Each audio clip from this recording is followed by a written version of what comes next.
kejadian penganiayaan ya yang terjadi di Mojo Agung, tetapi ketika kita meminta keterangan dari Polsek, ternyata dari korban ini hanya menceritakan kejadian awal pemerkosaan antara korban dengan pelaku. Jadi yang pertama kali pada tanggal 18 Mei 2025 ini korban ingin mengambil sepeda di pelaku untuk digunakan. Tetapi pada saat mengambil bersama dengan ibunya di kosnya pelaku ini marah-marah, sehingga saat itu pelaku melakukan kekerasan terhadap korban, yaitu memukul, dan saat itu juga korban melaporkan ke Polsek Mojo Agung. Setelah nyampe di Polsek, dimintain keterangan, hanya korban menceritakanlah bahwa bukan hanya pemukulan, tetapi juga pernah terjadi pemerkosaan yang mana dimulai pada tahun 2018 hingga terakhir 2024 bulan Desember. Pada saat korban menceritakan hal tersebut, dari Polsek Mojo Agung koordinasi dengan PPA untuk diserahkan ke unit PPA, dan saat ini sudah ditangani dan sudah kami tahan pelakunya, dan korban pun sudah didampingi oleh PTD PPA Kabupaten Sumbar. Jadi hubungan korban dengan pelaku, mereka ini merupakan satu ibu, tetapi beda ayah. Pelaku merupakan anak dari ayah pertama, dan korban merupakan dari ayah kedua. Jadi kalau memang kita berbicara dalam undang-undang, mereka ini merupakan saudara.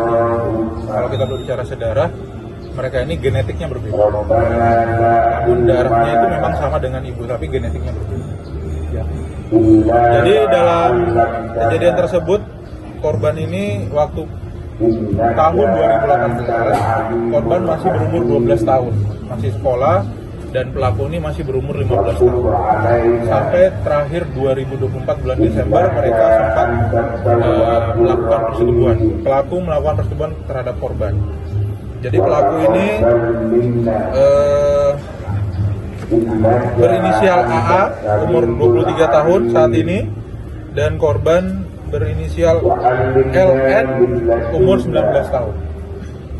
Dari pelaku ini kami terapkan pasal 81 Undang-Undang RI nomor 17 tahun 2016 yang dirubah perubahan Undang-Undang nomor 23 tahun 2002 tentang perlindungan anak dengan ancaman paling singkat 5 tahun dan paling lama 15 tahun. Dan ini pasal korban ini.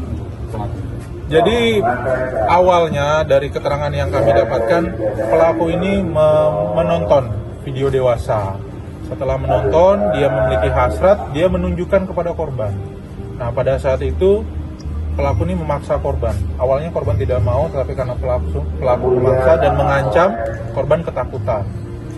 Berjalannya waktu, sering juga dipaksakan untuk berhubungan. Pelaku ini selalu mengiming-iming ketika selesai berhubungan diberikan handphone dan juga uang jajan.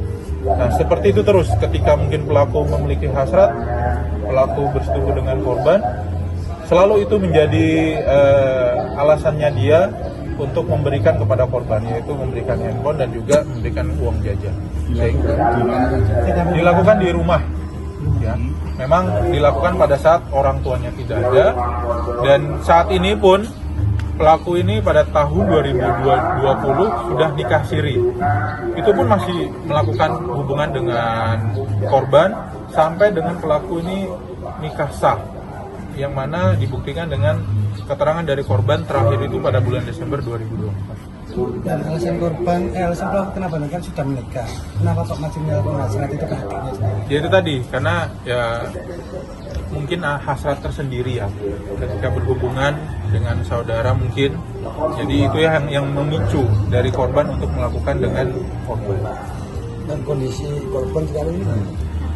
Dari hasil pemeriksaan UPTD PPA memang ada trauma karena setiap tindakannya pelaku ini ada ancaman, tapi sampai pada saat korban melaporkan dan kami dari Polsek Mojo Agung serahkan ke unit PPA, itu diberikan pendampingan secara psikologis dan juga secara kesehatan, sehingga kita berharap korban ini bisa pulih kembali mentalnya, fisiknya, dan tidak terganggu dari perilaku.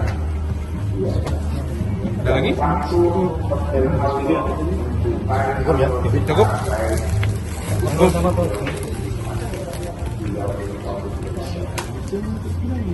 Maka di hari yang mulia ini